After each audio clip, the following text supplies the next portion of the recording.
ChrisMikeZoo Show, our 2017 unauthorized tour. We're at Sacktown Sports Bar on J Street in Old Sacramento. We hope you'll come by. We've seen a lot of people, man. Yep. Holy Toledo. This Coming place is just popping and hopping, isn't it? Yeah. It's been wild. It's funny to watch folks that are younger coming in because they'll come up and go, "What are you doing? Who are you guys?" Yeah. And then we start telling them the stories. They go, "Oh, man, that station you were on is still there." We're like, yeah, we know. Had we not been on it, it wouldn't be there. Yeah. So It's almost as popular as my local massage parlor. So. Exactly. Yeah. Only you could equate that together, but thanks for thinking. So anyway, listen, anytime you get to come downtown, head to Old Sacramento to the Sacktown Sports Bar. See them, praise them, and buy food and eat, okay? You will not be sorry. Nope. If you have ideas for jokes or bits or you want to make a comment, you can get a hold of us. You know that. We have a number. It's easy to get to. It's area code 916-396-1025. Yeah, they can give us a call and they can leave a bit on the phone. And if we like it, we'll put it on the show. I mean, they may have a bitch about something. Just call us and let us know. Internationally, put a 1 in front of that, 916-396-1025. Okay, I wanted to share this with you. We seem to talk a lot about salespeople, so I thought I'd come up with some snake facts. Oh, good. Okay. Some snakes can survive without food for 2 years at a time by digesting their own hearts. Oh, come on. Really? Is that amazing? Yeah. And then how do they survive after that? How do I know? They go into radio sales or TV sales at that point. Okay, you're right. I mean, think about it. Digesting your own heart? No thanks.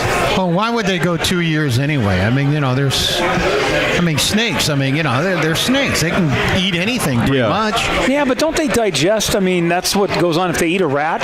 Isn't it like a couple of months or something? It takes a long time. Yeah. I mean, I don't know. Because they swallow them whole. Yeah. They only got just like the 4 Right, and then they just let the acids kill down and break down. Yeah, it's weird stuff. Okay, another story with ChrisMikeZoo Show. I thought you'd appreciate this one. A taxi driver who was stopped by police on Friday, that was this last Friday, decided to blame his speeding on his passengers. And so the cop's like, well, no, wait a second. What do you mean? And no, not because they were rushing him, excuse me, or talking too loud, but because the passengers were farting too much. Traffic cops, Dorset.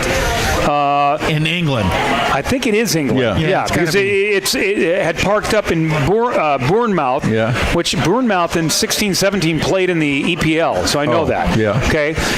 Spotted this speeding driver. Okay, and it was a taxi guy, and he was hauling ass through. The driver failed to notice the large marked traffic car, which would be a police car, in the rear view mirror when speeding through the Bournemouth town. So I guess Bournemouth is a province or whatever they call them, a city area. Well, it's a town right now. When they stopped him through, the driver thought he'd be able to get away with blaming the passenger's flatulence for him speeding. In other words, their farting made him do it. Wow. True story. It was in the newspaper. I mean, how could he even see when his eyes were burning so bad?